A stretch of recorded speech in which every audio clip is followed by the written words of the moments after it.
चलिए आगे बढ़ लेते हैं।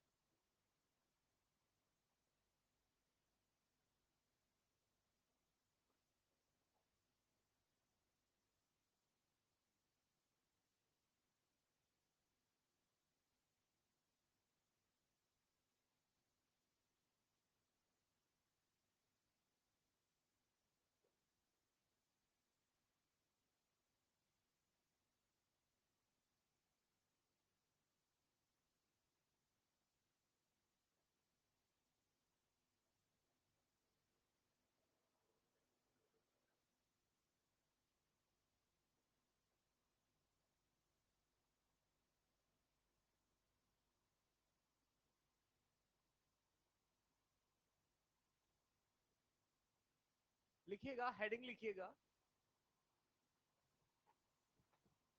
पहले पढ़ेंगे। हेडिंग लिखिएगा, रस्सियों के साथ, रस्सियों के साथ, रस्सियों के साथ जुड़ी हुई वस्तुओं की गति।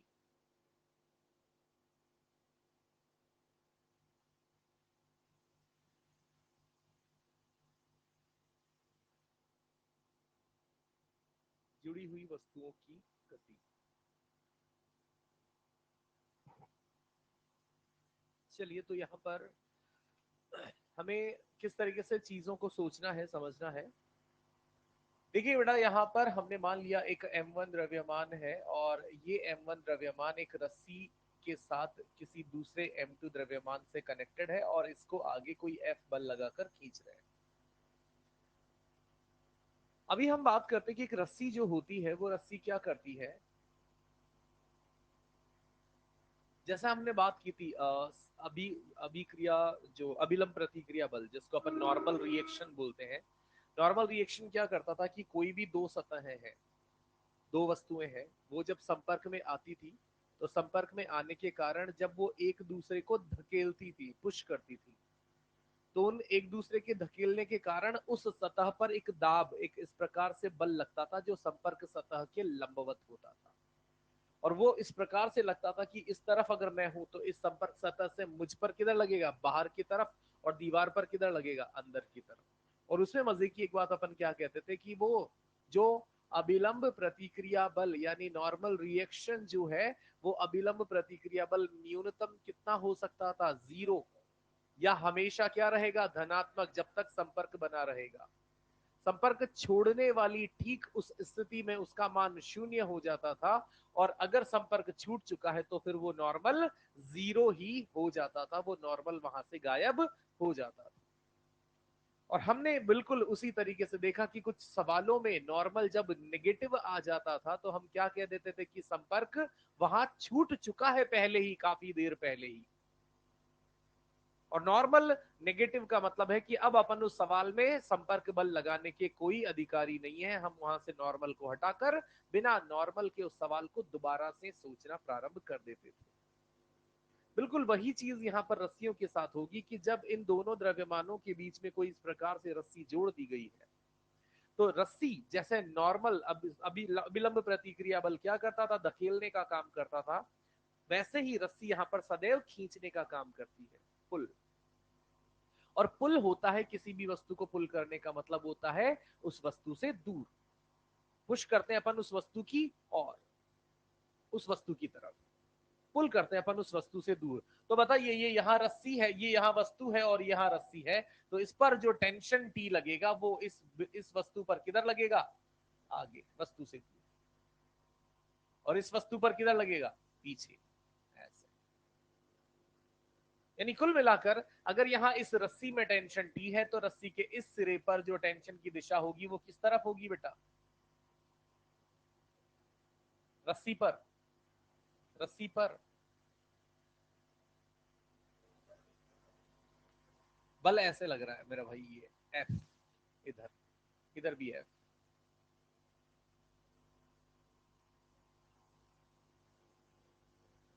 बोलो, सुन लेना। ये तीर जो ये जो एरो मैंने दिखाया है, ये किसके लिए दिखाया है? वस्तु के लिए, यानी वस्तु पर टेंशन। तो रस्सी पर टेंशन वस्तु की ओर, रस्सी पर वस्तु की ओर, वस्तु पर रस्सी की ओर, है ना। तो फिलहाल अपन यहाँ इसको कंफ्यूजन को कम करते हैं। हम सोच लेते हैं कि हमें रस्सी वाली इस समस्या से दूर रहकर बातें जो करनी है वो वस्तुओं के लिए करनी है, और वस्तुओं पर अपन यहाँ पर इस प्रकार से तनाव बल दिखाएंगे हमेशा हमेशा।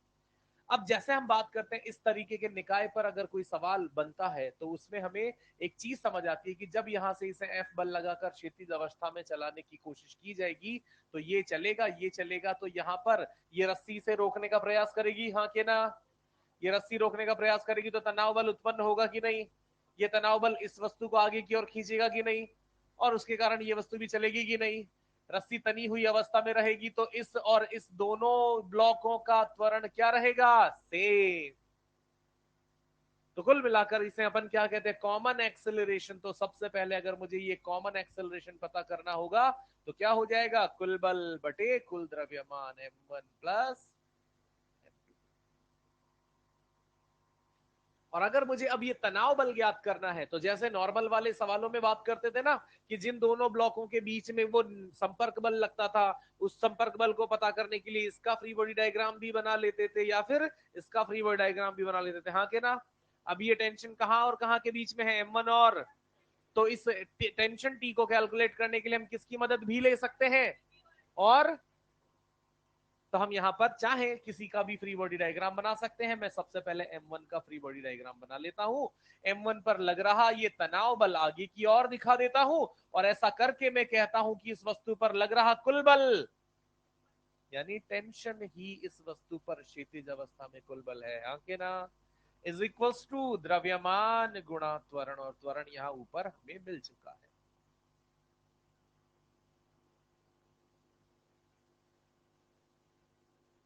ऐसे चौंक कर देखते हैं ना तो मतलब मुझे ना ऐसा लगता है कि यार देखो मगर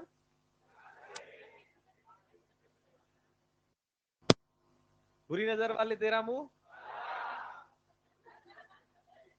है ना। तो ये ना मतलब प्यार से देखो, ऐसे ऐसे बुरी नजरों से ऐसे यार घूर रहे हैं, मुझे थोड़ा सा संदेह होता है ऐसा कि यार समझ आया कि नहीं आया। मुझे लगता है आसान चीज है फिलहाल।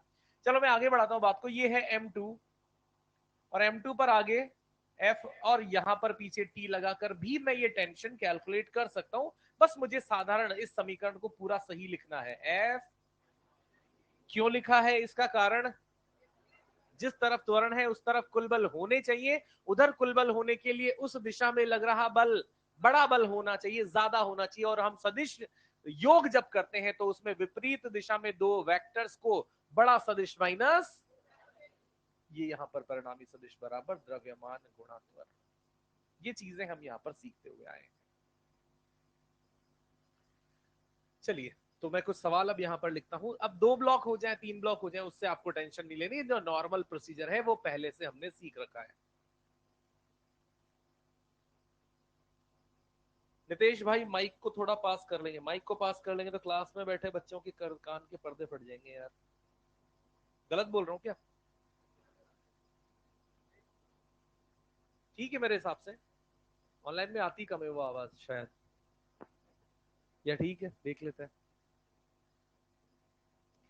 हाँ जी, तो एक मिनट एक मिनट, जो पॉइंट्स मैं यहाँ पे रिकॉल करना चाहता हूँ, हम लिख नहीं रहे बट स्टिल अपने मन में है वो चीजें, कि जैसे नॉर्मल नेगेटिव नहीं हो सकता था, नॉर्मल का न्यूनतम मान, वैसे ही रस्सी में तनाव कभी ऋणात्मक, तनाव का न्यूनतम मान वो भी कब होगा? जब रस्सी ढीली हो जाएगी। और जब तक रस्सी तनी हुई है यानी रस्सी अपना काम कर रही है, उसमें तनाव का मान सदैव धनात्मक ही प्राप्त होगा। 5 न्यूटन, 10 न्यूटन, 15 न्यूटन, जितना जोर से खींचते जाएंगे उतना ही तनाव का मान बढ़ता चला जाएगा। पर जिस क्षण वो रस्सी ढीली हो जाएगी या ढीली होने का एकदम वो पॉइंट अचीव कर लेगी तो टेंशन की वैल्यू 0 हो चुकी होगी। ठीक है, तो क्वेश्चंस में यहां पर आपको लिख देता हूं।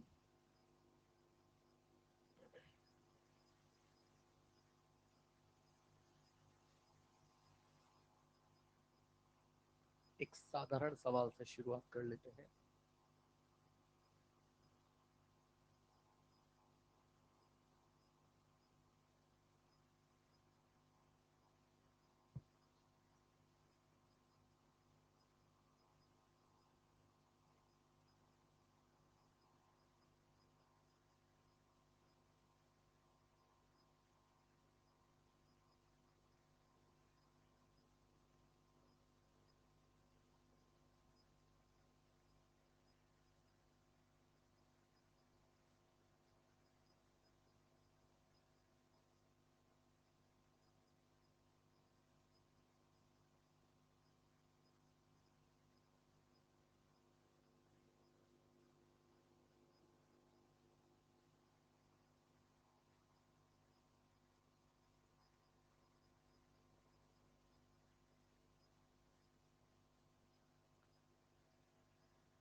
पहले वाले में आंसर त्वरण का बिना सॉल्व किए सीधा लिख दूं 4। और तनाव, तनाव के लिए देखो सबसे पहली बात, चलो मैं यहां से एक क्वेश्चन को पूरा बता देता हूं।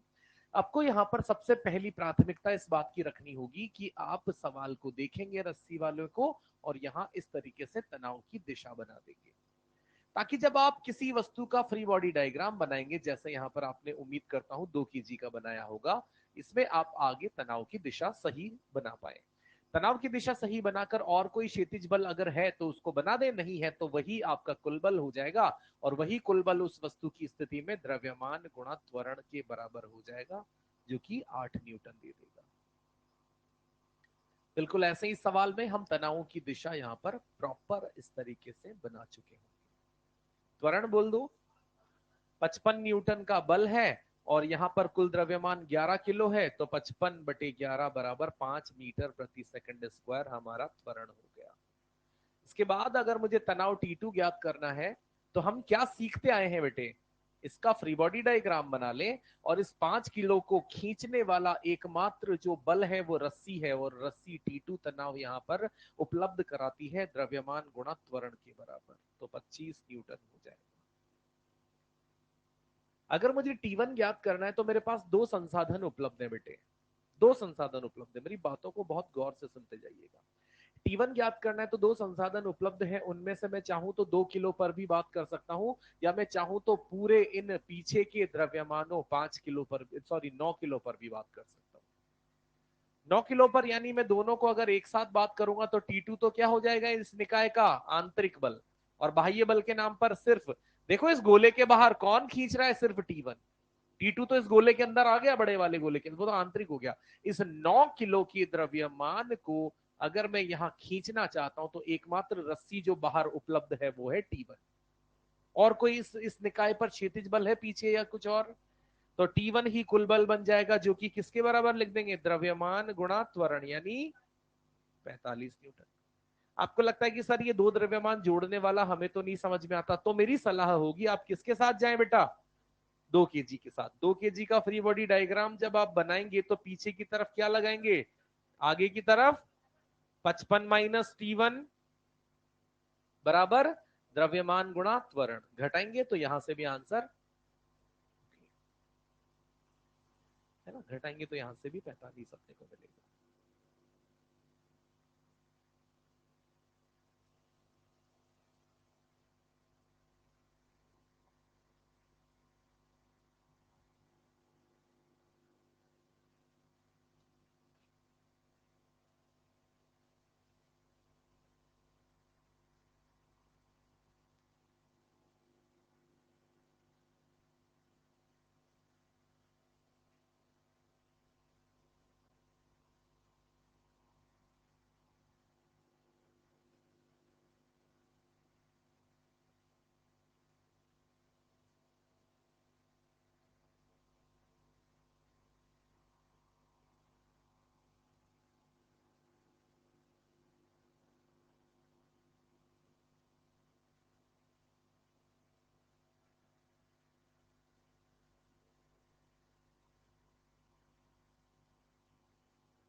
इधर वाला लिखा होगा सबने।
पहले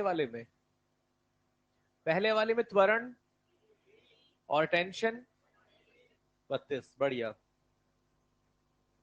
दूसरे वाले में टेंशन 3,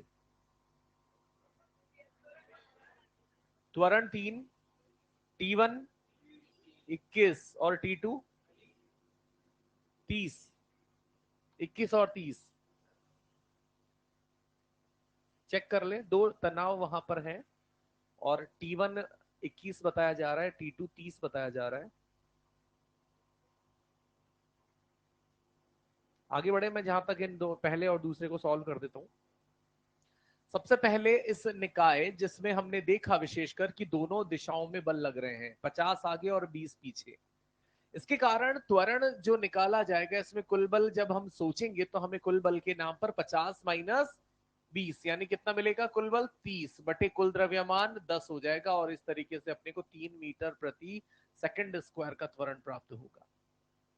इस त्वरण के साथ अगर मैं यहां पर टी निकालना चाहता हूं तो मैं दोनों में से किसी का भी चुन सकता हूं, दोनों बराबरी से उसी स्थिति में है। मैं चाहता हूं, चलो मैं 4 kg का फ्री बॉडी डायग्राम बना लेता हूं। तो 4 kg का फ्री बॉडी डायग्राम जिस पर आगे की दिशा में तनाव टी, पीछे की दिशा में एक रोकने वाला 20 न्यूटन का बल। और चूंकि पूरा निकाय क्षैतिज दिशा में इस धनात्मक और जा रहा है तो हम कुल बल लिखेंगे T माइनस 20 बराबर द्रव्यमान 4 गुणा त्वरण 3। तो यहां से T आ जाएगा 32 न्यूटन। नेक्स्ट क्वेश्चन में अगर मैं त्वरण की बात करता हूं तो यहां से त्वरण के लिए फिर से कुल बलों की बात होगी, तो 30 ही कुल बल और 10 ही कुल द्रव्यमान यहां पर 3 मीटर प्रति सेकंड स्क्वायर प्रदान करेंगे। और त्वरण T1 और T2 के लिए आप कैसे भी जा सकते हैं। T1 के लिए मैं चाहूं तो यहाँ पहले मेरा काम है दिशा बता देना, तो जहां जहां रस्सियां हैं दिशा मैंने बता दी। T1 को ज्ञात करने के लिए मैं 2 kg के लिए चला जाता हूँ। 2 kg पर आगे की ओर कितना लग रहा है, पीछे की ओर बराबर कुल द्रव्यमान 2 गुणा त्वरण 3। तो इस तरीके से 6 यानी T1 का मान आ जाएगा 21 न्यूटन।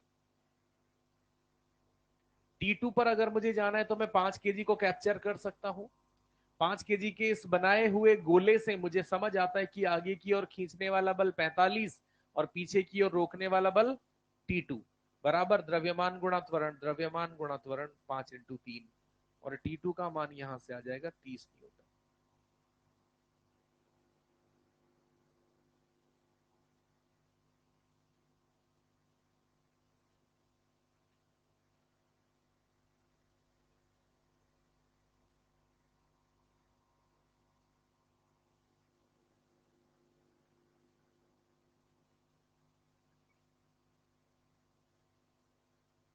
त्वरण 4, त्वरण 16/,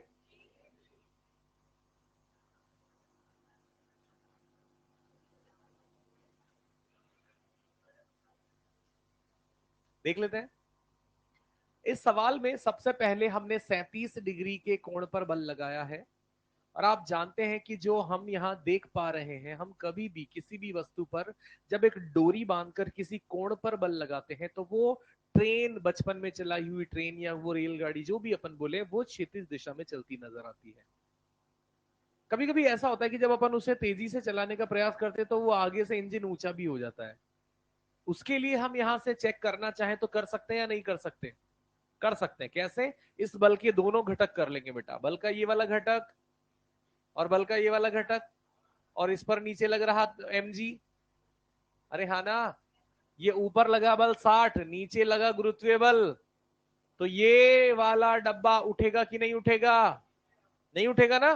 अगर मैं 100 से ज्यादा ऊपरी वाला, ऊपर वाला ऊर्ध्वाधर घटक लगा देता तो शायद उठ जाता। अभी फिलहाल ये ट्रेन जमीन पर ही टिके रहेगी और क्षैतिज दिशा में इस 80 न्यूटन बल के कारण गतिशील रहेगी। तो त्वरण अगर मैं यहां से निकालना चाहता हूं तो कुल त्वरण हो जाएगा कुल बल बटे द्रव्यमान 15। तो 16/3 आप बोलना चाह रहे हैं शायद से। इसके बाद अगर मुझे T1 और T2 ज्ञात करने हैं तो मेरा पहला काम यहां से रहता है बेटा दिशा दिखा देना, ये वाला ऐसे तीर बना दे, एक आदत सी हम बना ले यहां पर। और इसके बाद अगर मैं T2 ज्ञात करना चाहता हूं तो मैं इस पिछले वाले डब्बे का फ्री बॉडी डायग्राम बना लेता हूं। पिछले वाले डब्बे का फ्री बॉडी डायग्राम बनाकर आगे की ओर खींचने लायक जो बल है मात्र T2 है, इसके अलावा पीछे कोई बल नहीं है, तो ये बराबर द्रव्यमान गुणा त्वरण, त्वरण कितना है 16/3, तो यहां से ये आ जाएगा 32/3 न्यूटन। T1 अगर निकालना है तो फिर से हम इस आगे वाले ब्लॉक का फ्री बॉडी डायग्राम बना लेते हैं। इस 10 केजी के फ्री बॉडी डायग्राम पर आगे 80, पीछे T1, क्षैतिज में और कोई बल नहीं है, तो यहां से हम लिख देंगे 80 माइनस T1 बराबर द्रव्यमान गुणा त्वरण। T1 कितना आ जाएगा 240 माइनस 160, 80/3।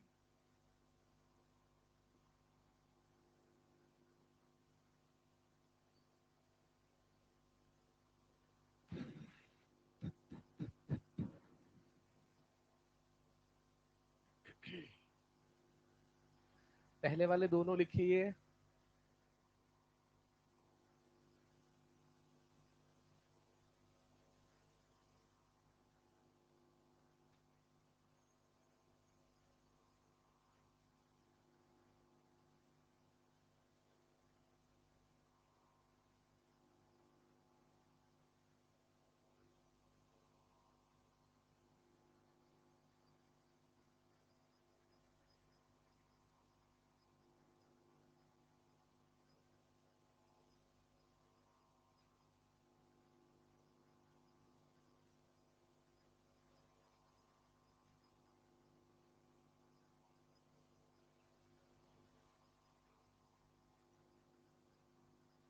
चलिए इस नीचे वाले सवाल पे आ जाते हैं। बहुत साधारण सवाल है। यहाँ पर बाह्य बल F दिया नहीं है, और बाह्य बल F दिया नहीं है तो हम यहाँ से इस निकाय में कुछ चीजें ढूंढेंगे जो शायद हमें दी गई हो। मुझे त्वरण तब तक पता ही नहीं लगता जब तक कुल बाह्य बल ना पता हो। कुल बाह्य बल F मुझसे छुपा लिया, तो हम यहाँ से एक तरीका अपना लेते हैं कि देखो ये बीच में तनाव दिया है, पहले तो कभी दिया नहीं था, यहाँ दिया है, मतलब कुछ ना कुछ इसका उपयोग है।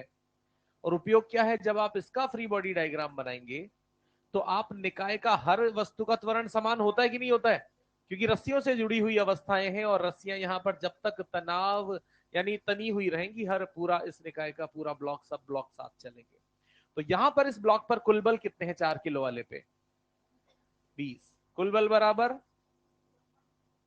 बराबर द्रव्यमान गुणा त्वरण, तो यहां से त्वरण आ जाएगा 5 मीटर प्रति सेकंड स्क्वायर। अब इस त्वरण ए को क्या मैं पूरे निकाय पर लागू कर सकता हूं, तो यहां से मैं क्या लिख दूंगा, इस पूरे निकाय पर कुल बल F बराबर पूरे निकाय का द्रव्यमान 20 गुणा त्वरण 5, कितना आ गया 100। अब मुझे पता लग चुका है कि ये बाह्य बल यहां पर 100 न्यूटन है, मैं चाहूं तो 10 केजी का फ्री बॉडी डायग्राम बनाकर क्या ज्ञात कर सकता हूं, T। तो मैंने 10 केजी पर गोला बनाया, आगे बल 100, पीछे बल T बराबर द्रव्यमान गुणा त्वरण, तो T बराबर शायद 50।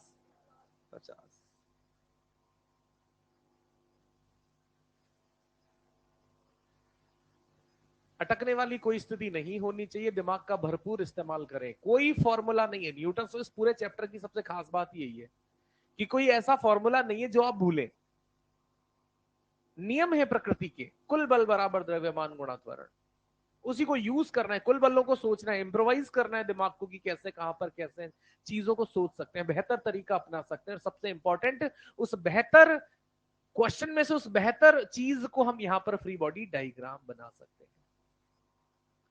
ऑप्शन सारे होते हैं कि इस निकाय में 3 वस्तु है तो किसी का भी बनाने को बनाया जा सकता है, जब जहां जिसकी जरूरत है वो हम फ्री बॉडी डायग्राम सोच पाए, वो इंपॉर्टेंट है।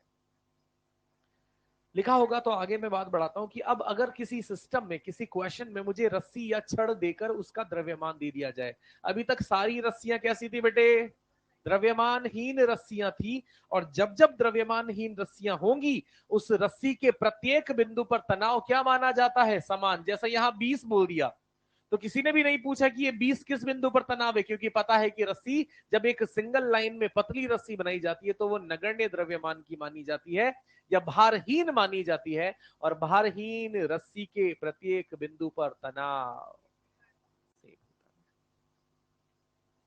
सही बोलते हैं। चलिए अब ये आ जाते हैं भारी रस्सी या भारी छड़ के साथ सवाल कैसे डील होते हैं। मैं तरीका बहुत साधारण ही यूज करूंगा, बहुत इफेक्टिव और साधारण, बस आप पूरा सुनना, सुनने से बस इतना सा होगा कि आपके साथ समय जो लगता है सवाल करने में वो बहुत कम हद तक हम रिड्यूस कर सकते हैं। तो गौर से सुनिएगा, यहां पर हमने कहा कि एक इस प्रकार से एक छड़ है, द्रव्यमान युक्त छड़ है, ये छड़ भी हो सकती है, कोई एक मोटी रस्सी भारी रस्सियां जो हम यूज करते हैं डेली लाइफ में वो भी हो सकती है, और इस पर एक क्षैतिज अवस्था में बल लगाने की स्थिति उत्पन्न कर दी हमने, और हमने कह दिया कि इसका जो कुल द्रव्यमान है m और इसकी टोटल लंबाई जो यहां से यहां तक है वो है l। और मैं सिखाना चाहता हूं, ये बात बताना चाहता हूं कि यहां अगले सिरे से किसी x दूरी पीछे कोई बिंदु है P, और इस P बिंदु पर हम तनाव TP ज्ञात करना चाहते हैं। अब जिस बिंदु पर रस्सियों में सबसे इंपॉर्टेंट चीज ये हो जाती है कि जिस बिंदु पर आप तनाव ज्ञात करना चाहते हैं आपको रस्सी को वहां से काटना पड़ेगा, तब जाकर आपको वो चीज नजर आएगी। पता है ना, जब यहां काटेंगे तो इस रस्सी के 2 टुकड़े हो जाएंगे बेटे, एक टुकड़ा ये वाला और एक टुकड़ा ये वाला, आगे वाला और पीछे वाला, और जैसे ही खोलेंगे तो यहां पर भी मुझे वो तनाव नजर आएगा और यहां पर भी मुझे वो तनाव नजर आएगा। यानी बात वही हो जाती है कि जैसे हमने कहा था 2 ब्लॉकों के बीच में संपर्क बल है और वो संपर्क बल ज्ञात करना है तो उन दोनों को अलग करके या तो इसका भी फ्री बॉडी डायग्राम बनाया जा सकता है या इस वाले का भी, बिल्कुल वैसे ही जहां पर तनाव ज्ञात करना है वहीं से काटना ही हमारे सामने समाधान बनेगा। उसको काटे जाने के बाद आपकी इच्छा है कि आप आगे वाली चीज को भी, आगे वाले उस भारी रस्सी के टुकड़े को भी बना सकते हो, पीछे वाले को भी बना सकते हो। मैं फिर से दोनों से बात करूंगा, सिलेक्शन आपका अपने आप हो जाएगा कि किसको बना लेना फायदे का सौदा होता है। तो जैसे आपने इस पिछले वाले हिस्से को बनाया, गौर से सुनिएगा, तो इसकी लंबाई क्या बोल दोगे बेटे, अगले वाले हिस्से की लंबाई, अगले वाले हिस्से पर कुछ मिस है, बाह्य बल F। एक छोटी सी चीज यहां पर मैं बता देता हूं कि कुल लंबाई यहां पर L है, तो एकांक लंबाई का द्रव्यमान m/L, सब जानते होगे ना बेटा, ये तो कोई नई चीज नहीं है। एकांक लंबाई का द्रव्यमान क्या हो जाएगा, यानी अगर रस्सी के किसी भी टुकड़े का द्रव्यमान ज्ञात करना है, फिर से रिपीट करता हूं, रस्सी के किसी भी टुकड़े का द्रव्यमान ज्ञात करना है तो उस टुकड़े की लंबाई को m/L से गुणा करना है। फिर से बोलूं, एकांक लंबाई का द्रव्यमान, तो x लंबाई का ज्ञात करना है तो m/L गुणा x, यानी इसका द्रव्यमान क्या हो जाएगा, m/L गुणा x। इसका द्रव्यमान ज्ञात करना है तो m/L गुणा L-x। ये मैं कहना चाह रहा हूं कि instead of using the formula, हम फॉर्मूले पर अपने आप को बाध्य करने के बजाय ये सोचें कि किसका द्रव्यमान ज्ञात करना चाहते हो। अगर इस टुकड़े का फ्री बॉडी डायग्राम बनाया है जिसकी लंबाई x है, तो इसका द्रव्यमान बहुत आसानी से लिख दोगे कि बस m/L याद रखना है और लंबाई x नजर आ रही है तो x से गुणा कर दिया, लंबाई L-x नजर आ रही है तो L-x से गुणा कर दिया। किसको, एकांक लंबाई के द्रव्यमान यानी m/L को। क्लियर है मैटर, अरे हाँ बेटा। चलिए, तो द्रव्यमान एक थोड़ा सा यहां से हमारे लिए एक इंपॉर्टेंट चीज थी, वो जैसे ही मुझे पता लग गया, अब इसका पूरा इक्वेशन लिखना बहुत आसान है। कैसे, किधर चल रहा है ये निकाय पूरा, आगे किस त्वरण से, तो त्वरण बराबर निकाय पर क्षैतिज कुल बल बटे कुल द्रव्यमान। इसमें तो किसी को आपत्ति नहीं है ना, ये रस्सी है, एम द्रव्यमान का पूरा रस्सी है, एफ बल लगा के घसीटी जा रही है तो त्वरण आ गया। और जब इसकी समीकरण आप यहां पर लिखेंगे तो क्या लिखेंगे बोलो, एफ टीपी बराबर द्रव्यमान गुणा त्वरण, एफ बाय। अब मैं फिर से कहता हूं, अगर आप इस फॉर्मूले को रटने जाओगे तो आपको दिक्कतें आ सकती है, पर आप सिर्फ इसको ये सोचो कि ये कुछ और नहीं सिंपल द्रव्यमान है और ये कुछ और नहीं सिंपल त्वरण है, और सवाल के अनुसार क्या यहां पर द्रव्यमान होगा, कितना त्वरण होगा, वो हम आराम से पहचान लेंगे, क्योंकि सवाल में फॉर्मूला नहीं आता, सवाल में संख्याएं आती है, और संख्याओं से सवाल बहुत आसानी से एक छोटी सी प्यारी सी समीकरण दे देगा। उसी समीकरण से आप क्या ज्ञात कर चुके होंगे, टीपी। यही अगर मैं टीपी इसके माध्यम से निकालना चाहता हूं तो इस पर बताओ, इस पर क्षैतिज अवस्था में कुल बल कितने हैं, मात्र टीपी की हाँ कि ना, और कुल बल अगर यहां पर टीपी है तो कुल बल को किसके बराबर लिखोगे, द्रव्यमान गुणा त्वरण। खत्म। ये हमारे बहुत लिमिटेड काम यहां पर रहते हैं। जैसे अगर मैं सवालों पर आपको लेके आता हूं तो गौर से सुनिएगा, हटा दो ये वाला। जैसे हमने यहां से कहा, और देखते ही आप जवाब बता देंगे, देखना आराम से। यहां पर हमने कहा कि एक भारी रस्सी है, इस भारी रस्सी की कुल लंबाई है 10 मीटर, इस पर बल लगाया जा रहा है आगे 20 न्यूटन, और यहां पर एक बिंदु है जो यहां पर 4 मीटर पीछे की ओर कहीं पर है, जिसका चाहूं तो नाम पी देकर कह सकता हूं कि टीपी बता दे और इस निकाय का त्वरण बता दे। तो त्वरण तो बहुत सस्ता काम हो जाएगा, मास भी दे देंगे ना, कौन सी बड़ी बात है, एम। ठीक है, तो त्वरण यहां से क्या निकाल लेंगे बेटे, 20/m हो गया अपना त्वरण, मीटर प्रति सेकंड स्क्वायर। ये तो त्वरण हो गया। और हमारा दूसरा सवाल यहाँ क्या है, टीपी।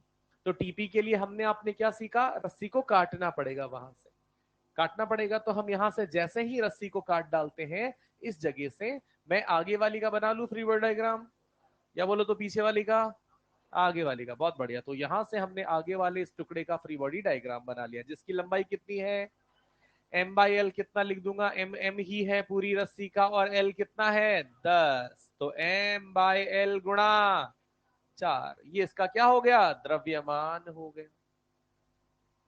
इस पर आगे बल, पीछे बल, टीपी।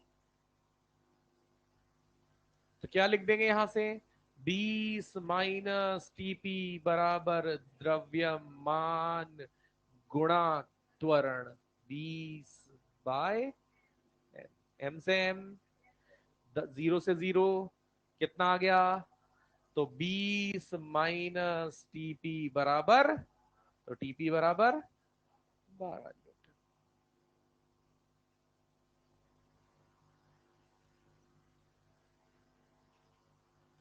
एम क्या है, कितना है, बहुत ज्यादा नहीं सोचना है, बस बेसिक प्रोसेस सोचना है कि मुझे नहीं पता भी है तो भी I will go with formula में लिख दूंगा एम बटे एल, यानी कुल लंबाई, और जितनी लंबाई का मुझे यहाँ पर ये टुकड़ा काटना है वो है 4 मीटर।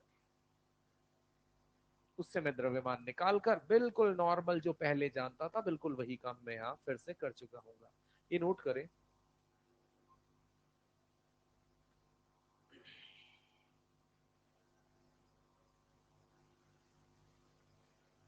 ऐसा इसलिए क्योंकि ये रस्सी जो है ना, इसको कहते हैं सतत द्रव्यमान वितरण। और सतत द्रव्यमान वितरण है तो वो द्रव्यमान वितरण किस पर निर्भर कर रहा होगा? उसकी लंबाई पर। रस्सी का घनत्व क्या है? नियत। लंबाई पर, तो लंबाई जितनी ज्यादा होगी द्रव्यमान, तो फॉर्मूले में लंबाई आ रही है, वो लंबाई ऑटोमेटिकली उसके द्रव्यमान को व्यक्त कर देगी।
इधर का फर्स्ट आधा वाला लिख लिया।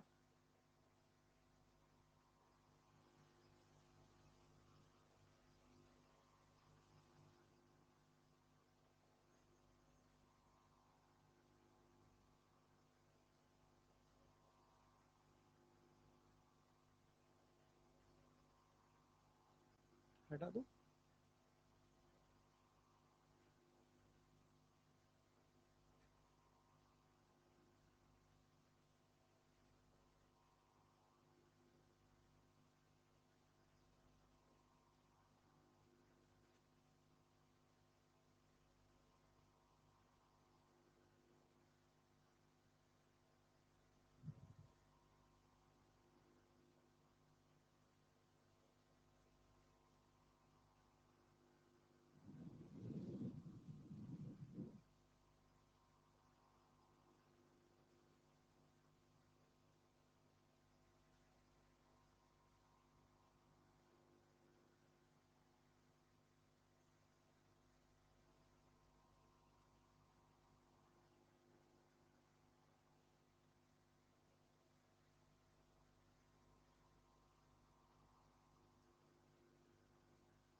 इस सवाल में एक 10 केजी की और 1 मीटर लंबाई की एक रस्सी हमने रख दी है क्षैतिज पर 50 न्यूटन का बल लगाकर, और मैंने बीच में 3 बिंदु यहाँ मार्क कर दिए। तो मुझे यहाँ पर 3 बिंदु मार्क करने पर इस रस्सी को कितने भागों में टूटते हुए देखा मैंने? 4। अरे 3 कट लगाते ही 4 टुकड़े होंगे कि नहीं होंगे? और हर टुकड़ा में क्या बताना चाहता हूं? इक्वल। तो हर उस टुकड़े के पॉइंट पर यानी ए पर, बी पर, सी पर आपको तनाव और पूरे निकाय का त्वरण ए बताना है। सोचें, आराम से सोचें, इस क्वेश्चन को बिना मिस्टेक के करने की पूरी कोशिश करें। आंसर ना बोले, सबको थोड़ा सा मौका दें करने का इस सवाल को।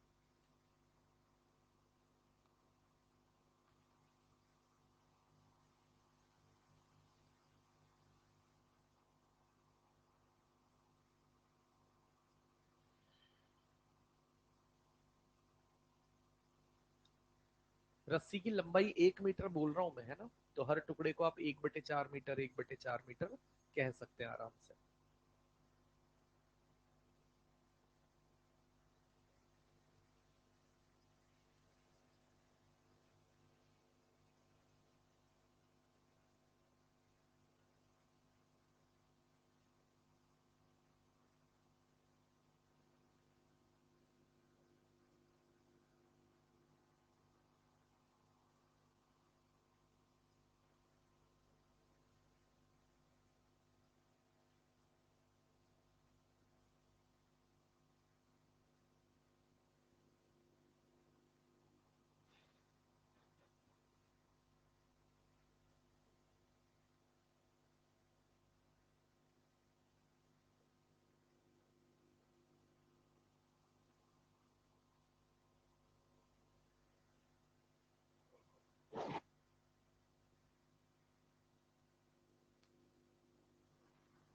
उधर वाला लिखा होगा,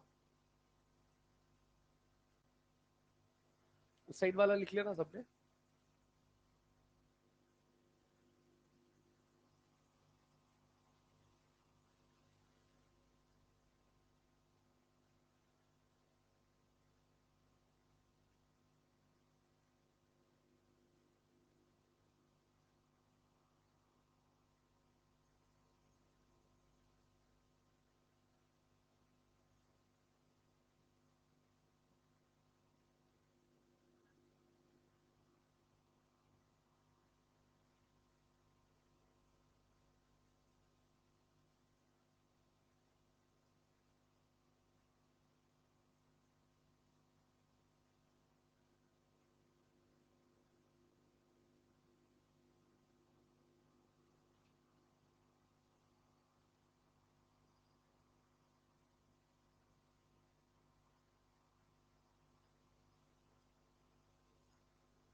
हाँ जी।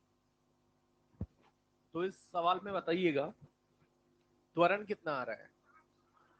त्वरण के लिए सीधी सी गणित है कि कुल बल, जो मैं यहाँ पर बता चुका हूँ, 50 न्यूटन और द्रव्यमान 10 किलो, तो 5 मीटर प्रति सेकंड स्क्वायर का त्वरण है।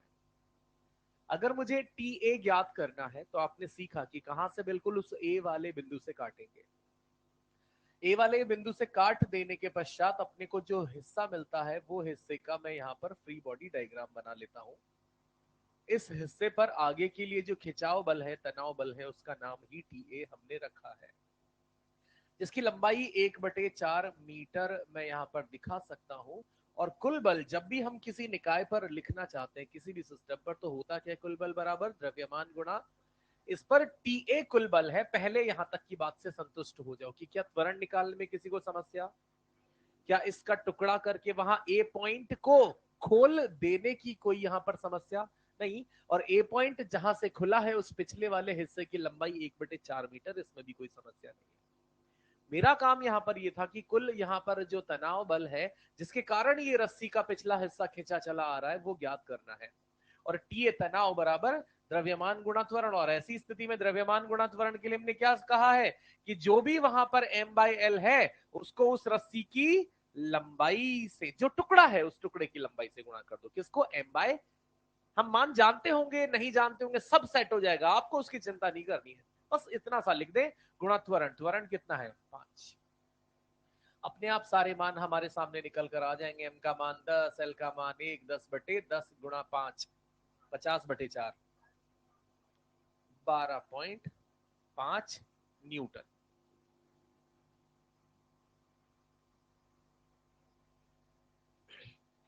अगर मुझे B बिंदु पर तनाव जानना है तो रस्सी को काटकर कहां से खोल लेना चाहिए? उसी B बिंदु से। अरे हाँ, तो जैसे ही हम B बिंदु से कट लगाएंगे तो मेरे पास अब को जो रस्सी की लंबाई प्राप्त होगी, क्या मध्य बिंदु से काटा हुआ है बेटा? अरे हाँ ना, B बिंदु मिड पॉइंट हो गया ना, चार टुकड़ों में से दूसरे टुकड़े को अपन पकड़ रहे हैं, तो यहां से B मध्य बिंदु हो गया, और इस मध्य बिंदु पर आगे की ओर तनाव है TB।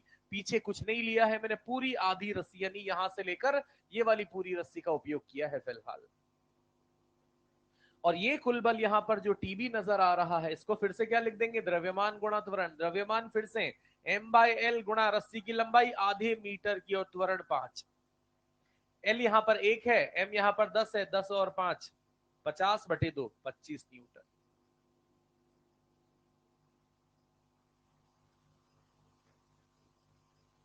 कोई दुख दर्द पीड़ा? तीसरा शायद आप बेहतर जानते ही होंगे कि अभी आप जहां से काटेंगे चाहे तो आगे वाले हिस्से को भी यूज कर सकते हैं, या बताओ। सलाह तो यही है कि आगे वाले हिस्से को यूज करना इसलिए फायदे में रहता है क्योंकि जब आपसे अंतिम में एग्जाम में सवाल पूछा जाएगा ना बेटा, तो उसमें ये नहीं पूछा जाएगा कि A पे भी बताओ, B पे भी बताओ, C पे भी बताओ। वहां क्या पूछा जाएगा? सीधा C पे। और जब सीधा C पे पूछा जा रहा है तो हमारे लिए उचित ऑप्शन यही हो जाएगा कि क्यों ना हम C से काट के सिर्फ आगे आगे वाले छोटे हिस्से को पकड़ ले। तो यहां से C पर अगर मुझसे डायरेक्ट पूछा जाता है तो C पर तनाव की दिशा TC पीछे, आगे की तरफ लग रहा बल 50 आगे, रस्सी की लंबाई जो हम काट रहे हैं 1/4 मीटर, कुल बल यहां से कितना हो जाएगा? 50 माइनस बराबर द्रव्यमान के लिए क्या लिख देंगे? M/L गुणे 1/4, और यहां से ये हो जाएगा 5 इसका त्वरण। मान रख दो सारे के सारे 37.5 आ जाना चाहिए।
पहले वाले में जो आप आंसर बोल रहे हो उसमें एक किधर है?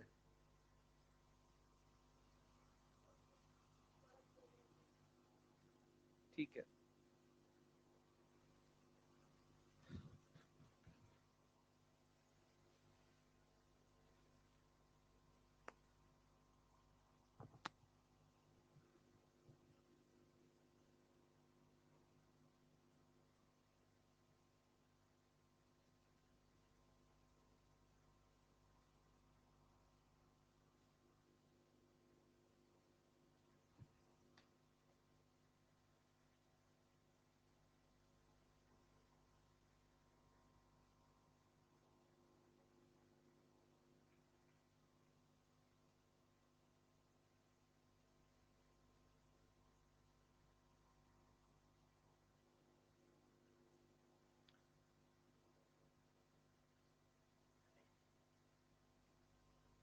अबे ओए, क्या कर रही है?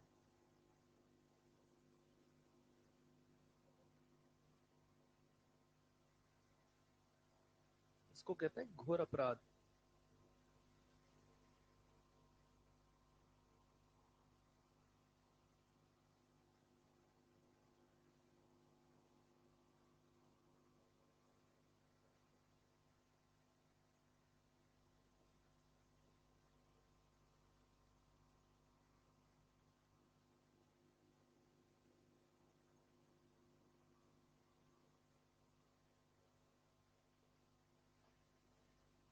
नत तल के अनुदिश mg कैसे लगता है, ये हम पहले से सीख चुके हैं, अपने दिमाग पर थोड़ा जोर डालो। ये बालों के साथ दो चार ईंट पत्थर फंसा के आया करो इनमें, जो सिर पे जोर डलेगा बढ़िया।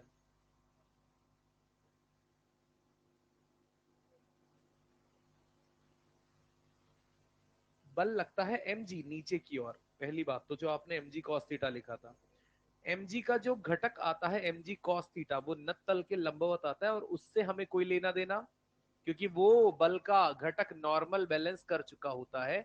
तो जो चलने वाली दिशा है, बोले तो नत तल के अनुदिश वाला जो घटक है वो है mg, वो हमें दिखाना है।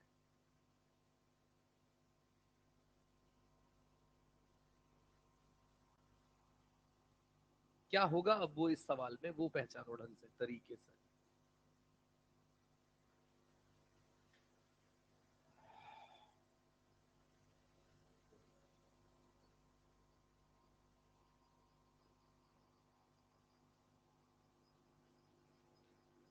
सोचते हैं यार, अब एम में भी सोचना है कि एम क्या रखूं, ये कहाँ का न्याय है जज साहब?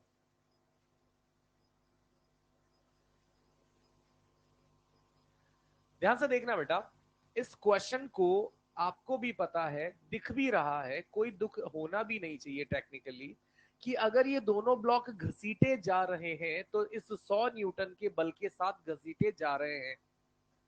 संभावना मुझे जो लग रही है वो ये है कि ये 100 न्यूटन का बल इनको किधर घसीट के ले जाएगा।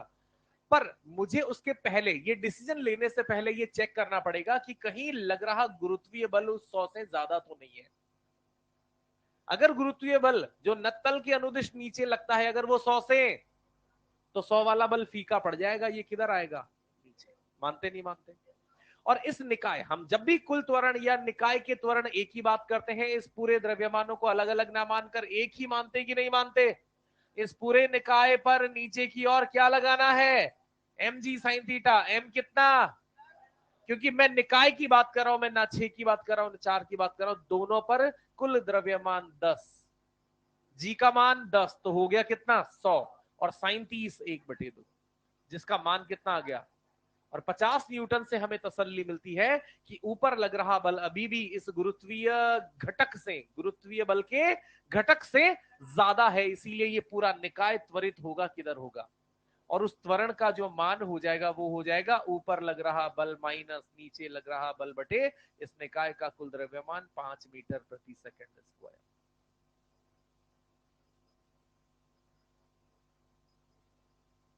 शर्म आनी चाहिए मुझे कि अभी तक मैं ये नहीं सिखा पा रहा हूं। आ नहीं गया? आप सोच रहे, बैठ रहे हो, देख रहे हो एम जी साइन थीटा लिख के कि एम में क्या लिखूं। अब तक अपन यहां पर क्या कर रहे थे? निकाय का ही कुल बल निकालना चाह रहे थे। चलिए कोई ना। आगे अगर मैं बात करता तो मैंने एक चीज और गौर से यहां पर देखने की कही, मैंने कहा कि बेटा भूलना मत, तनाव की दिशा जरूर बना लेना। ये दिशा बन गई। फिर अपने को इस दोनों ब्लॉकों के मध्य लगने वाले तनाव को ज्ञात करने के लिए हमें ज्ञात करना, हमें किसी दोनों में से किसी एक वस्तु का फ्री बॉडी डायग्राम बनाना होता है। वो कोई भी वस्तु हो सकती है। मेरा प्राथमिक चयन करने का तरीका ये होता था कि जिस दिशा में कुल बल लग रहा है उससे विपरीत सिरे वाले उस ब्लॉक को बना लेता हूं। आपको ही पता है, अब ये दोहराए नहीं होनी चाहिए सर, उसको बनाने से नहीं आएगा क्या? 4 kg से नहीं आएगा क्या? आ जाएगा, बस दोनों में से किसी एक को चयन करना है। मैं हमेशा, मेरी प्राथमिकता क्या रहती है, मैं फिर से रिपीट कर देता हूं कि जिस तरफ यहां पर कुल बल लग रहा है उस सिरे से हटकर दूसरे सिरे से शुरू करके पहला ब्लॉक। कुल बल किधर लग रहा है? तो ऊपर के बजाय नीचे से पहला ब्लॉक। ये मेरा एक ट्रेंड है, इसका मुझे फायदा होता है, वो फायदा मैंने कहा था कि आप सीख जाएंगे धीरे धीरे। तो मैंने यहां से 6 kg का फ्री बॉडी डायग्राम बना लिया। अब सिर्फ आप बोलेंगे बेटे इस 6 kg पर लग रहे कुल बल बता दे थोड़ा जल्दी। नीचे 50 न्यूटन लग रहा है और ऊपर टेंशन लग रहा है। ये 50 न्यूटन क्यों लग रहा है बेटे?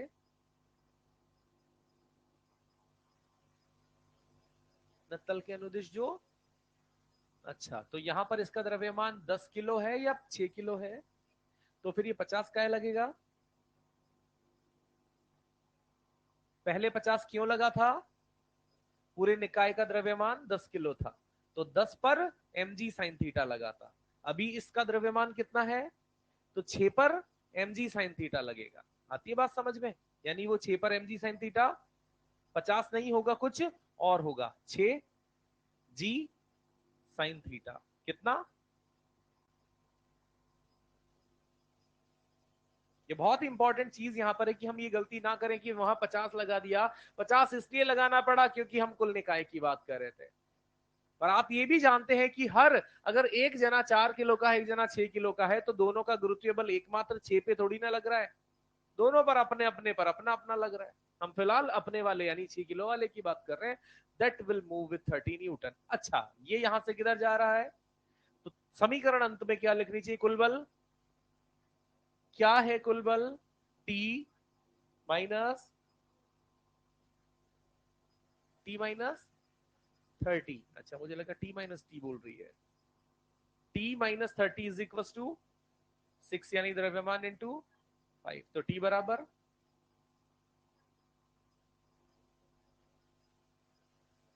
अब अगर इतना समझाने के बाद इसको गलत कर दिया ना, तो ग्लास भी है, चुल्लू भी है, पानी भर लेना आराम से। त्वरण, तनाव, बहुत बढ़िया, शाबाश।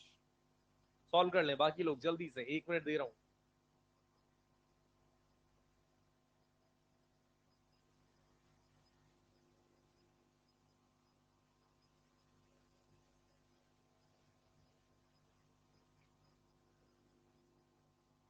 या पहले वाला लिखा नहीं लिखा?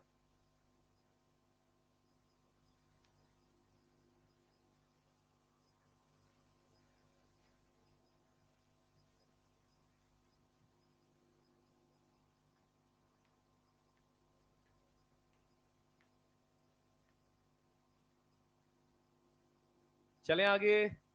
मतलब यहां तक का वो सवाल आप करते जाओ जिनका नहीं हुआ है, बाकी मैं जिनका हो गया है उनके लिए आगे नेक्स्ट सवाल लिखता हूं।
इधर वाले सवाल पर आ जाते हैं।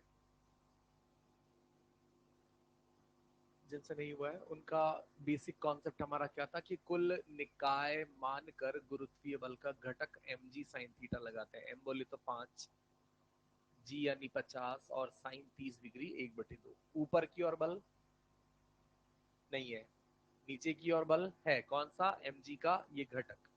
तो त्वरण जो आ जाएगा मात्र इसी वजह से, यानी 25 न्यूटन के बल जो कि 5 किलो पर लग रहा है के कारण 5 मीटर प्रति सेकंड स्क्वायर आ जाएगा। तनाव बल के लिए मैं दिशा बनाकर दोनों में से किसी भी एक वस्तु का फ्री बॉडी डायग्राम बना सकता हूं। मैं नीचे वाली वस्तु 2 किलो ले लेता हूं फिलहाल। इस 2 किलो वाली वस्तु पर ऊपर की ओर तनाव टी है, नीचे की ओर कितना? 25।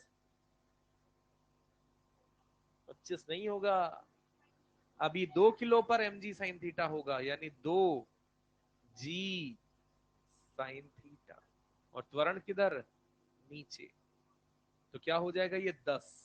नीचे की ओर बल 10, ऊपर की ओर बल टी, यानी कुल बल 10 माइनस टी बराबर द्रव्यमान गुणा त्वरण 5।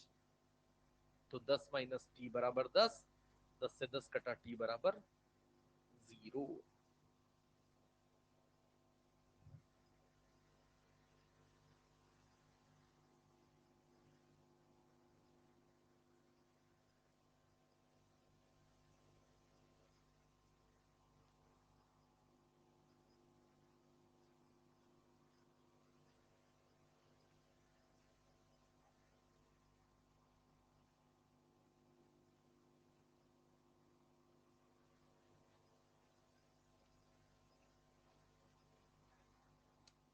90।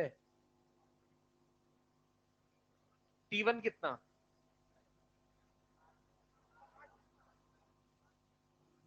60। और T2 30। 20। यानी त्वरण 5, T1 60, T2 20। सोच लो।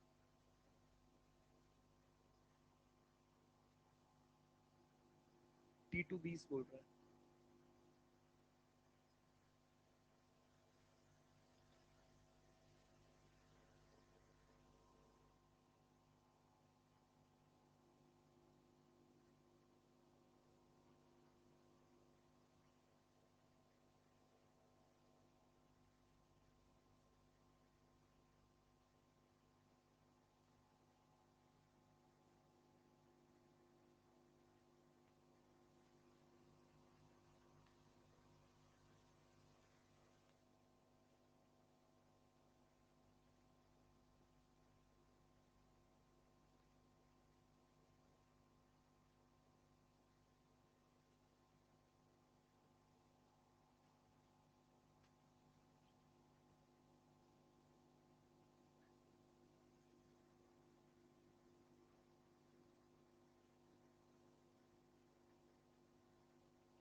सबसे पहले अपन इस वाले सवाल में कुल बलों की बात कर लेंगे। खींचा जा रहा है 120 न्यूटन से ऊपर, पर हमें पता है नत्तल के अनुदिश नीचे की ओर गुरुत्वीय बल भी कार्यरत है। और जो गुरुत्वीय बल यहाँ पर लग रहे हैं, कुल द्रव्यमान 4 और 6 10 और 2 12 किलो पर एम जी यानी 120 और साइन 30 यानी 1/2 यानी 60 न्यूटन नीचे की ओर और 120 न्यूटन ऊपर की ओर, यानी त्वरण वास्तव में ऊपर। तो त्वरण की यहाँ पर जो वैल्यू हो जाएगी 120 माइनस 60/12, 5 मीटर प्रति सेकंड स्क्वायर ऊपर की ओर। T1 ज्ञात करना है तो हम 6 किलो का फ्री बॉडी डायग्राम पहले मैं दिशाएं बना लेता हूं तनाव की। और अगर मैं T1 ज्ञात करना चाहता हूं तो मात्र 6 किलो पर गोला मार दिया मैंने, 6 किलो पर जब मैं कुल बल दिखाऊंगा तो सबसे पहले 6 किलो पर सीधा अप्लाई हो रहा 120 न्यूटन मुझे दिखाना ही पड़ेगा। उसके अलावा नीचे रस्सी से जो खींच रही है वो T1 जो हम ज्ञात करना चाहते हैं, साथ के साथ mg का भी यहाँ पर नीचे की ओर एक खिंचाव बल जो मात्र 6 किलो के हिसाब से लिखना है, ना कि 12 किलो के हिसाब से। तो 6 किलो के हिसाब से एम जी और साइन थीटा। इन सब परिस्थितियों के बाद हम इसे त्वरित देखना चाहते हैं ऊपर, वो भी 5 के त्वरण से, यानी कुल बल यहां से क्या लिखे जाएंगे, 120 माइनस T1 माइनस 30 बराबर द्रव्यमान गुणा त्वरण। तो 120 में से 30 घटा, एक और 30 घट जाएगा तो 60 बच जाएगा, T1 बराबर 60। गलती जिन लोगों ने की उन्होंने फिर से इस गुरुत्वीय बल को इग्नोर कर दिया। बेटा अगर नत्तल है तो जो भी वस्तु है उस नत्तल पर खुद अपना गुरुत्वीय बल अपने आप पर जरूर लगवाएगी।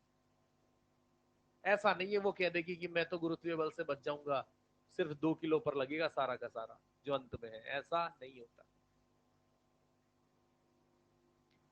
T2 निकालना है तो बेस्ट ऑप्शन है इस अंत वाले 2 kg का फ्री बॉडी डायग्राम। तो अंत में जो 2 kg है इसका फ्री बॉडी डायग्राम जब हम बना देते हैं तो ऊपर की ओर मैं लगा देता हूं T2।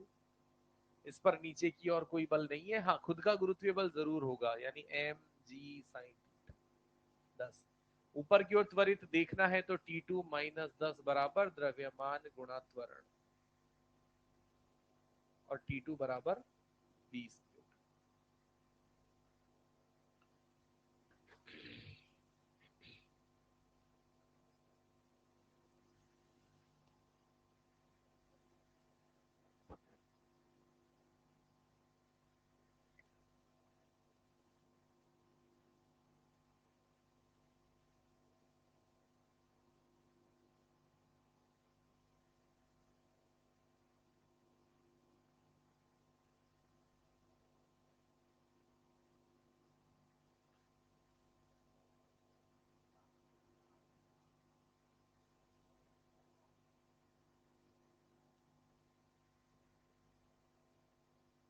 इसके आंसर लिख लेना, घर पे कर लेना।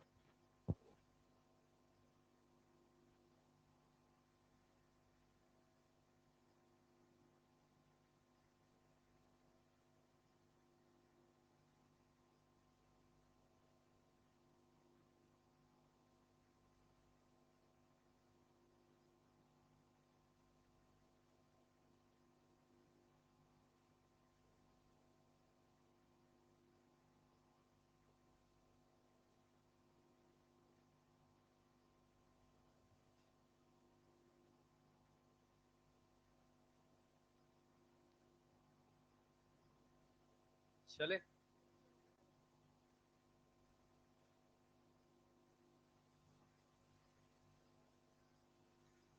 इसका आंसर लिख लेना, घर पे देख लेना।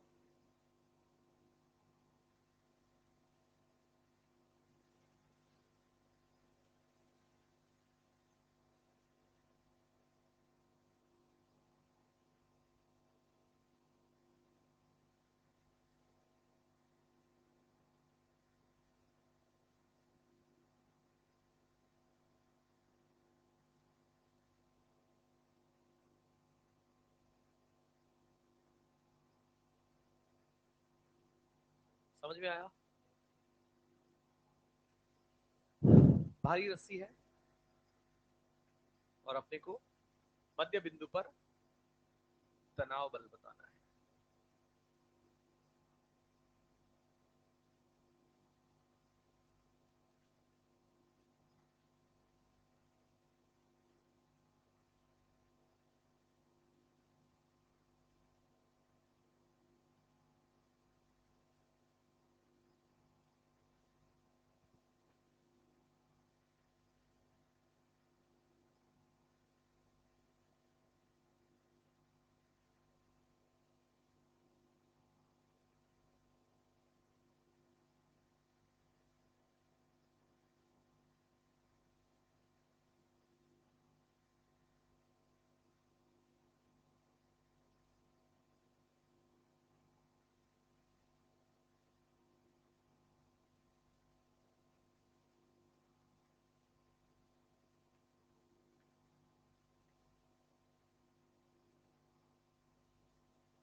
हाँ, इक्वल डिवीजन, बिल्कुल वैसा ही जैसे पहले अपन ने एक सवाल में किया हुआ था। फिलहाल इस सवाल में त्वरण कितना आएगा? त्वरण के लिए अगर अपन बात करते हैं तो निकाय पर क्षैतिज कुल बल 50 और इस निकाय का द्रव्यमान 10। मध्य बिंदु पर अगर मुझे तनाव ज्ञात करना है तो काटा भी वहीं से जाना चाहिए, हाँ के ना?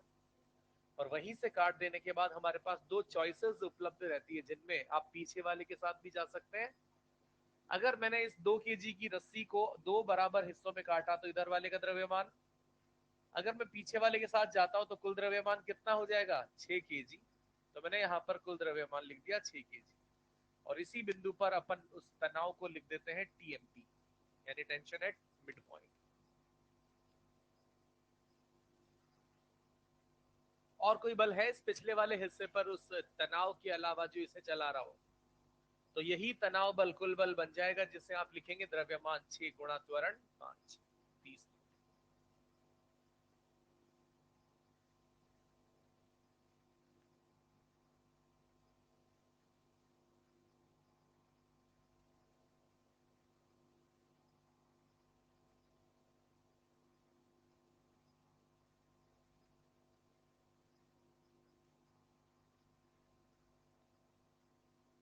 उसमें बिल्कुल बराबरी से अपन ने 4 हिस्सों में बांटने के लिए 3 कट लगा दिए एबीसी पर। टोटल रस्सी 4 मीटर की लंबाई की, बीच में जो है जिसका द्रव्यमान 20 किलो है, और बल अपन ने लगाया है 150 न्यूटन।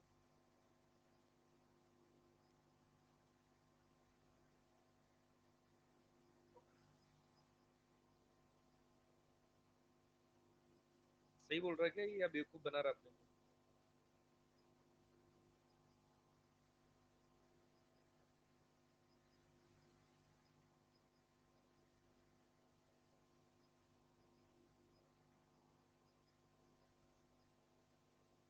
जोर से बोला तो सही है।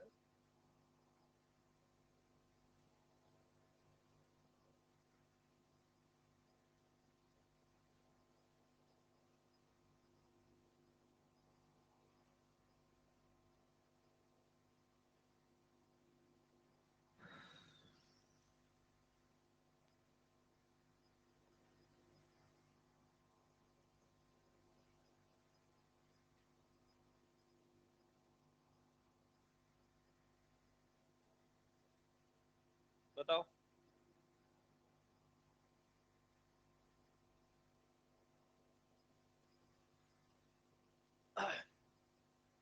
सबसे पहले तो अपन त्वरण निकाल लेते हैं। त्वरण हो जाएगा 150 का तो बल हो गया, और द्रव्यमान 50 किलो हो गए, तो कुल मिलाकर 3 मीटर प्रति सेकंड स्क्वायर का तो आ गया अपने पास त्वरण।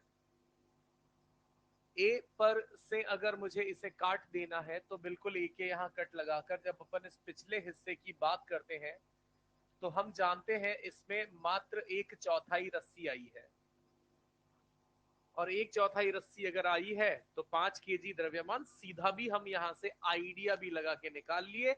अगर आप चाहते हैं तो एकांक लंबाई का द्रव्यमान, जिसे इस एक टुकड़े की लंबाई कितनी आएगी? 1 मीटर, 4 मीटर में से 1 मीटर, M/L यानी 20/4 यानी 5 kg आ जाएगा। और सीधी सी बात है यार, 20 किलो की रस्सी 4 टुकड़े काटे, 5-5 किलो वहां से टुकड़ा आ जाएगा, तो मिलकर ये कितना हो जाएगा? 25 kg का फ्री बॉडी डायग्राम बनेगा। किस बल के लिए? टीए के लिए। पीछे कोई बल? इकलौता बल जो इसे खींचने के लिए यहाँ पर जो रीजन बना है, टीए बना है, और ये हो जाएगा 25 × 3 75। अगर मुझे बी में इंटरेस्ट है तो मैं यहाँ पर बी तक की रस्सी को इंक्लूड करूंगा। बी तक की रस्सी यानी आधी रस्सी, बी तक की रस्सी यानी आधी रस्सी, यहाँ से दो टुकड़े आधे आधे, तो ये 10 किलो का हो जाएगा। तो निकाय जो है 30 किलो का, जो किस तनाव को देगा? टीबी। तो ये हो जाएगा 30 × 3। और अंत में अगर मैं इसी सीक्वेंस के साथ सी तक पहुंचना चाहता हूं तो मुझे यहाँ पर रस्सी इतनी लेनी पड़ेगी जिसका वजन 15, तो 35 किलो यहाँ पर इस निकाय का द्रव्यमान हो जाएगा, अगर सी बिंदु तक हमें पहुंचना है तो सी बिंदु तक यहाँ पर 35 किलो, और 35 × 3।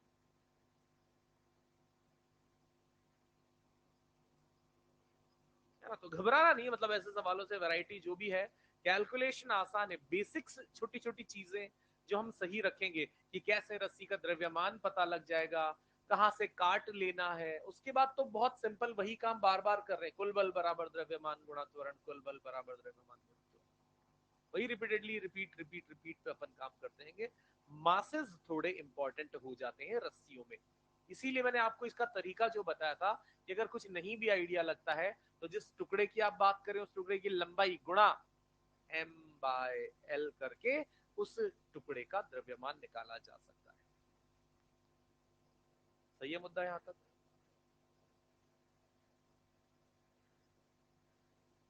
आगे बढ़ते हैं।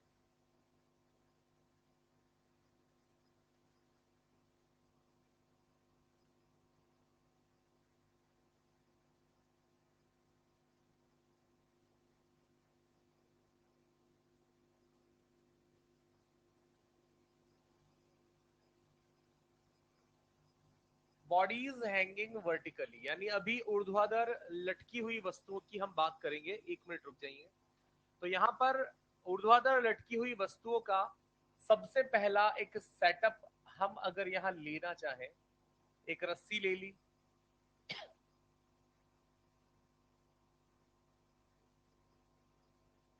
और इस प्रकार से यहाँ पर इस पर कुछ ऐसे द्रव्यमान हमने लटका दिए। निकाय जो है, केस फर्स्ट अगर मैं यहाँ पर डिस्कस करता हूं, तो जो निकाय है ये या तो विराम पर है या नियत गति से चल रहा है, नियत गति या नियत वेग। चाहे नियत गति हो या विराम पर हो, त्वरण क्या हो जाएगा? जीरो। त्वरण क्या हो जाएगा? त्वरण अगर जीरो हो जाएगा तो ये निकाय अपने को कैसे नजर आएगा? साम्य में। कैसे नजर आएगा? साम्य। कुल त्वरण अगर जीरो तो कुल बल भी एफ नेट बराबर मास इनटू एक्सेलरेशन। त्वरण हमने कहा जीरो तो कुल बल भी, अब कुल बल जीरो के हिसाब से अगर सोचा जाए और इस वाली रस्सी पर तनाव का मान T3 ज्ञात किया जाए, इस पर तनाव का मान T2 ज्ञात किया जाए, इस पर तनाव का मान T1 ज्ञात किया जाए, तो T3 जो तनाव बल है वो किसको बैलेंस कर रहा है? M1 M3 को, सॉरी। T1 के ऊपर क्या जिम्मेदारी है कि उतना यहां से T1 तनाव बल लग जाए ताकि M3 को बैलेंस कर लिया जाए। बैलेंस बोले तो M3 इंटू जी के बराबर बल लग जाए, यानी T3 बराबर, आके ना। जब हम इस वाली रस्सी की बात करेंगे तो इस रस्सी के कंधों पर क्या क्या जिम्मेदारी है कि इसके नीचे जितने भी लटके द्रव्यमान है उन दोनों को यहां पर जितना बल चाहिए उतना बल प्रदान करना पड़ेगा। तो यहां से T2 को क्या लिखा जा सकता है? M2 M3, T1 के ऊपर तीनों लटके पड़े हैं भाई मेरे। इसी को इन शॉर्ट ऐसा कह दिया जाता है कि जब ऐसी स्थिति हो तो उसका सीधा सीधा सा फॉर्मूला हो जाता है M बिलो, मतलब होता है नीचे। यानी जैसे मान लो मुझे यहाँ T2 ज्ञात करना है तो मैं T2 पे हाथ रखता हूँ और कहता हूं कि जहां जिस बिंदु पर जिस रस्सी में मुझे तनाव ज्ञात करना है, जहां मैंने हाथ रखा हुआ है उस हाथ के नीचे कितने द्रव्यमान लटके हुए हैं, कितना है वो? M2 प्लस इंटू जी, M बिलो इंटू जी। यहां ज्ञात करना है तो, यहां ज्ञात करना है तो ऐसे कितने ही द्रव्यमान हो जाए ये काम हम बहुत नॉमिनल एफर्ट से कर सकते हैं। याद क्या रखना है कि उस ऊर्ध्वाधर निकाय में, सुन लो, ऊर्ध्वाधर निकाय में जिस बिंदु पर पिन पॉइंट आपको तनाव ज्ञात करना है उस बिंदु के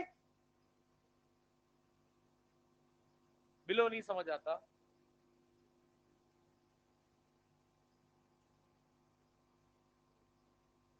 सही है मैटर, थैंक यू।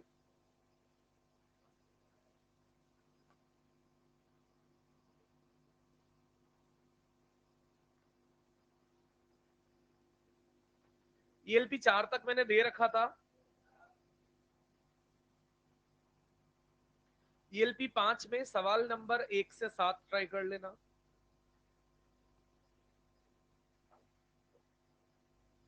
ईएलपी 5 में 1 से 7, 12, 19। ईएलपी 5 में 1 से 7 के बाद 12, 19 मॉड्यूल। मॉड्यूल ये बेटे,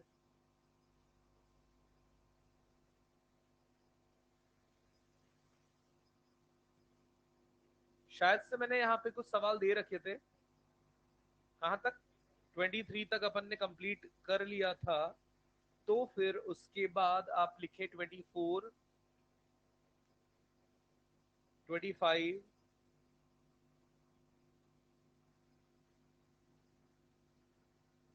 24, 25 जिस पेज पे है उसी के नीचे लिखा हुआ है पेज नंबर, है ना? 33, 34।